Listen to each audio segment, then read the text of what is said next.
Bien le bonjour. Alors, en ce 13, en ce premier, il est 13 heures. En ce qui concerne le Québec, 19 heures en ce qui concerne la France. C'est Normand Pinard qui vous dit bonjour. Est-ce que vous m'entendez? Je vais attendre tranquillement que vous arriviez.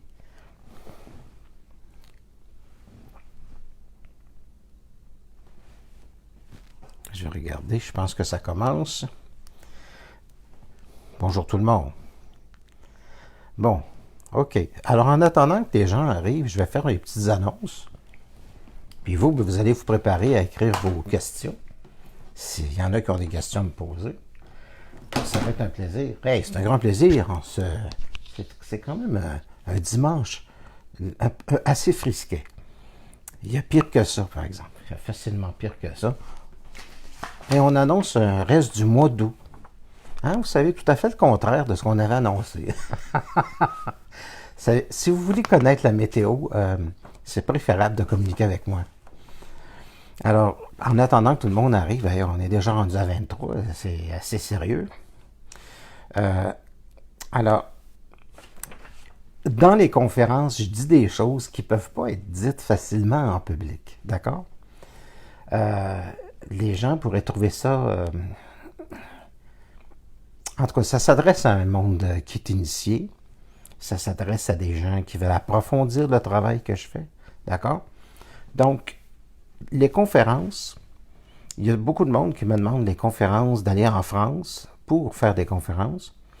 Bien, j'y suis en France. Il est présentement 19h05 en France. J'y suis. Et si je vais physiquement en France, la problématique, c'est qu'il y a des gens qui, à 1000 km de Paris, ne vont pas se déplacer, que ce soit du nord ou du sud. Donc, j'ai pas vraiment l'intention d'aller en France. Je vais peut-être aller visiter à un moment donné, mais donner des conférences, je suis pas sûr de ça. Alors, par contre, si vous voulez voir mon travail, bien, c'est très simple. Pour un abonnement annuel de 100 $, donc c'est à peu près l'équivalent de 68 euros. 68 euros. Alors, vous allez avoir les conférences en haute définition. Ce que je dis, ce que je ne peux pas dire en public, mais ce qu'on peut se dire en privé, je vais vous envoyer un lien YouTube. Ça donne également le droit d'avoir un 30 minutes gratuit sur les consultations. C'est-à-dire, s'il y a des gens qui veulent me consulter pour éclaircir une situation dans leur vie, ou alors pour des questions sur la métaphysique, ou éclaircir quelque chose, là, je vais être disponible. Pendant 30 minutes, ça va me faire plaisir. D'accord? Je ne dépasserai pas le 30 minutes. Mais, donc, vous avez une question ou deux qui touche vos affaires personnelles, ça va me faire plaisir de donner mon édition par rapport à ça. Et puis, ça vous donne aussi priorité à ceux qui veulent poser des questions. Donc, ça fait 3 belles choses. Priorité à ceux qui veulent poser des questions. Je vais essayer de les reconnaître. OK. Autre chose aussi. Pour les gens qui habitent au Québec, particulièrement les gens de la région de Montréal, Boucherville, ça peut être Laval, ça peut être Saint-Jérôme, ça peut être aussi le Sud, n'est-ce pas? Donc, j'offre des ateliers. Ce que je fais dans les ateliers, il y a des gens qui me demandent comment est-ce qu'on peut modifier notre passé? Comment est-ce qu'on peut modifier la mémoire? Parce que la mémoire, elle va interférer dans le moment présent. Et ce qui va arriver, c'est que c'est très difficile, avec les émotions que l'on a subies dans l'enfance, de les modifier. Alors, ce que je fais dans les ateliers, c'est de l'auto-hypnose. J'enseigne aux gens l'auto-hypnose. Donc, on fréquente des lieux. Et on va sur d'autres plans. Et on rencontre des forces qui sont assez exceptionnelles, qui sont puissantes. D'accord? Il y a des gens qui me demandent comment est-ce que l'on fait pour entrer en contact avec des civilisations avancées. Fiez-vous à moi. Quand vous allez voir ce que je fais dans les ateliers, vous allez dire pourquoi il n'y a pas personne d'autre qui le fait sur Terre. Je vous garantis que c'est très exceptionnel. Donc, en auto-hypnose, on va sur d'autres plans. On va chercher de l'information.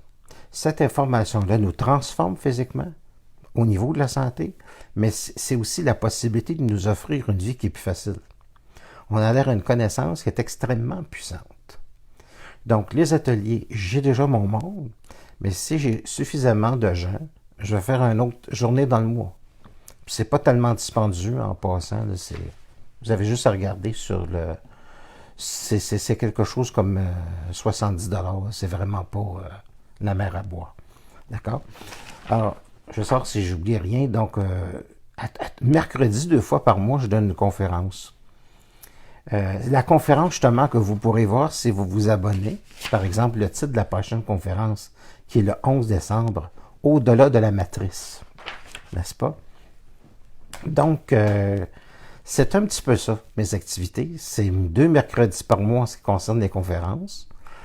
Ce que j'aime un petit peu moins, c'est quand les gens disent qu'ils viennent, puis qu'à la dernière minute, ils me cancellent. Ça, je déteste ça. Donc, pensez-y bien si vous voulez participer, si vous avez le temps, parce que j'ai pas de secrétaire ou de secrétariat pour m'occuper de dire, ben, la personne, elle vient pas. Ça prend souvent la place de quelqu'un. Donc, dans notre civilisation, je suis pas un dentiste en passant. Alors, c'est inutile de vous canceller, je veux dire, ça fera pas mal. Alors, ceci dit, on va commencer avec vos questions, parce que les annonces sont faites, je vais en reparler tantôt. Ça, on est à 25, c'est pas mal fantastique. Alors, OK. Il n'y a pas encore de questions. Donc, attendez un petit instant. Vous regardez. Conférence sur quoi? La métaphysique. La métaphysique philosophique, la métaphysique tout court. La dimension de la philosophie qui m'intéresse, elle est jungienne, c'est-à-dire de Carl Gustav Jung. C'est une métaphysique qui touche le paranormal. Pas le mysticisme. Le pouvoir du cerveau humain sur l'espace, le temps et la matière. Le pouvoir de l'être. Comme diraient les philosophes, c'est le pouvoir de l'être. Le pouvoir de l'esprit, le pouvoir de la conscience. Dit très simplement, dans un premier mouvement, quelqu'un qui est conscient, c'est quelqu'un qui est clair. Et quelqu'un qui est clair, sa vie devient claire, par le fait même qu'il établit avec lui-même une clarté.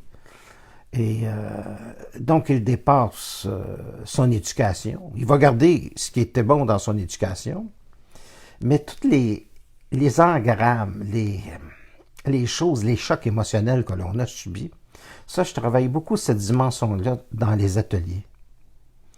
Donc, moi, je commence maintenant. Je commence dans le ici maintenant, sauf que ça fait 33 ans. 600 émissions de télévision, 650 que j'ai placées sur YouTube. Et aussi, si vous allez voir les émissions sur YouTube, chose que j'aimerais vous spécifier, n'ayez pas peur de vous abonner, parce que ça replace les émissions en haut. Ça les fait recenser d'une manière qui est fantastique. Et ça, j'ai toujours oublié, lorsque j'ai fait mes émissions de télévision, de demander aux gens de s'abonner. Parce que les émissions de télévision étaient produites par TVRL à Laval. Et les droits d'auteur appartenaient à TVRL. Donc, c'était difficile pour moi de dire abonnez-vous. Mais j'ai négocié avec TVRL la possibilité d'avoir les droits d'auteur une fois que les émissions étaient diffusées. Donc, j'ai pris une entente avec eux. Ça a été accordé à l'époque. Et donc, les émissions, CMCL n'a plus de droit parce que maintenant, CMCL, les toutes premières émissions que j'ai faites m'appartiennent. Bon, c'est ça, parce que le Conseil des médias communautaires de Laval n'existe plus. Ça, c'était au-delà du connu, la science de l'être.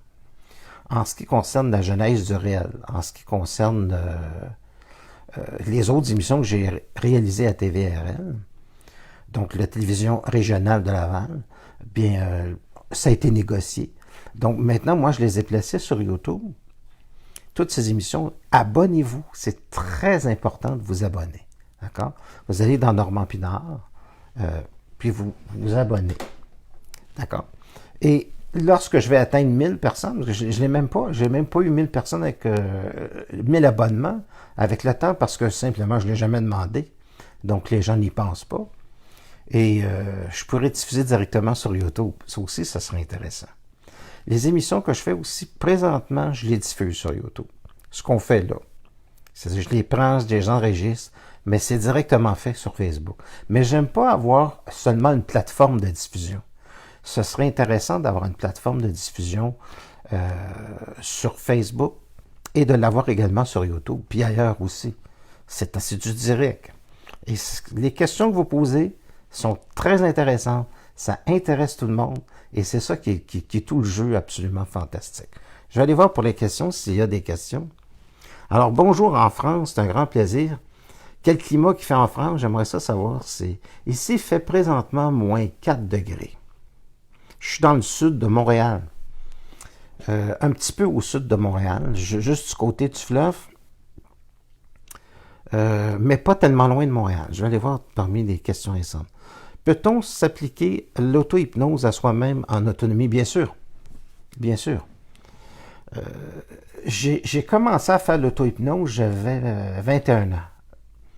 Et les premiers livres que j'avais lus, c'était sur Pierre Clément, qui enseignait l'auto-hypnose. Et les bras devenaient extrêmement lourds, les jambes très lourdes. Puis là, on allait vraiment dans un état de très paisible. Alors, on disait, je demandais à mon bras de lever puis à chaque pulsation cardiaque. Voilà. C'est assez intéressant. Puis j'avais rencontré des hypnothérapeutes par la suite qui m'avaient dit, voilà, c'est ça. Donc oui, ça peut s'apprendre seul. Ça peut s'apprendre en lisant. En Dordogne, c'est pluvieux, mais pas froid. Ici, ça pourrait être pire, mais on est quand même au début du mois de décembre.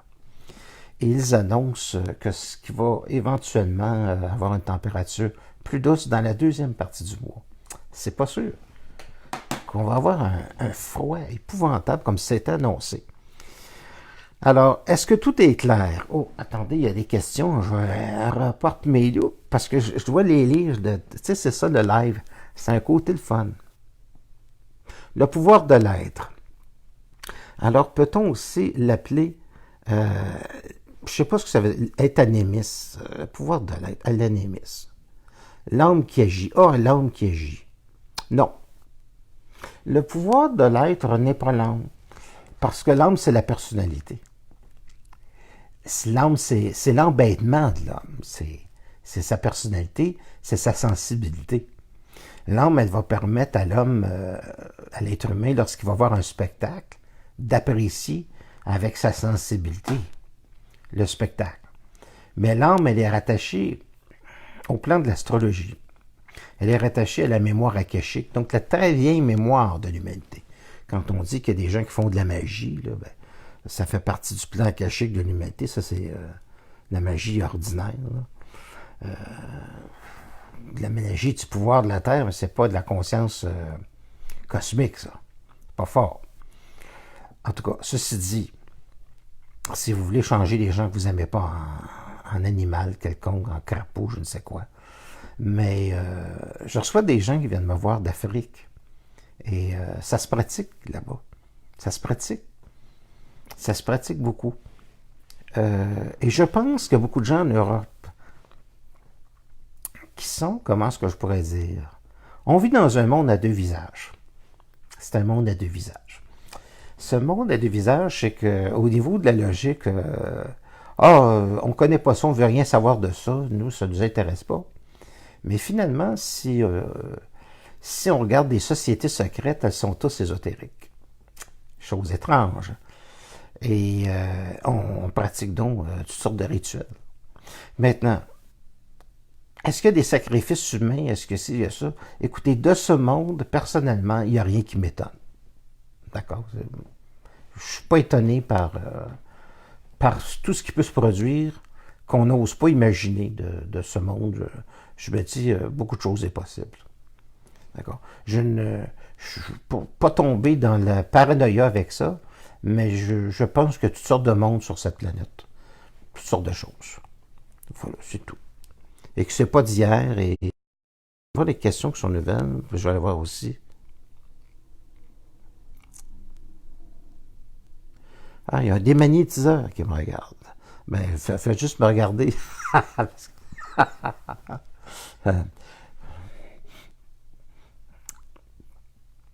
Vais-je aussi déménager bientôt, trouver un emploi en début d'année prochaine? Euh, Martine le reste. J'ai bien écouté ce que vous aviez dit il y a 2 ans. Vous avez vraiment eu raison. Euh, là, on change de sujet. C'est toujours la même personne. Il fait soleil aujourd'hui en Bretagne. Hier, il a beaucoup plu. OK. Est-ce que vous allez déménager un emploi au début de l'année prochaine? Je le ressens comme un peu plus tard. Mais j'aime pas tellement les questions personnelles comme ça. J'aime beaucoup qu'on s'oriente vers la métaphysique parce que j'aime à travailler avec la photo. J'aime beaucoup avoir la photographie de la personne puis me concentrer sur la photo. Dans une salle, il peut y avoir, ça je l'ai expérimenté, il peut y avoir une centaine de personnes. Je me promène dans les rangées et puis je regarde la personne, ça prend une seconde, puis là je donne mon impression. Mais sur de l'électronique comme ça, avec un coucou au bout que j'aime beaucoup, là, je pense pas que ce soit suffisant pour que je puisse travailler comme moi j'aime à travailler. Donc je prendrai pas de chance parce que c'est juste des mots. Je peux avoir la vibration des mots.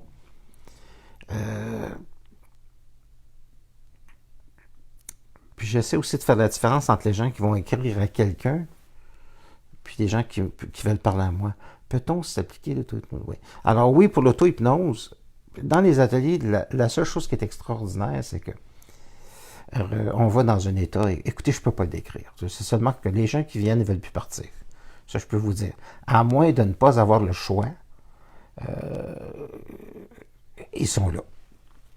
Alors, ça, c'est pour dire que je ferai peut-être un atelier, je rajouterai un atelier dans le mois. Excusez-moi si ça bouge un peu. C'est un plaisir de voir, on est 28, c'est fantastique. Alors, on va partir tranquillement, je vais regarder...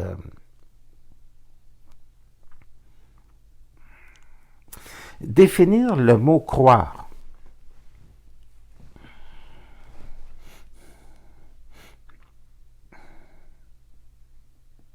La croyance, ça fait partie de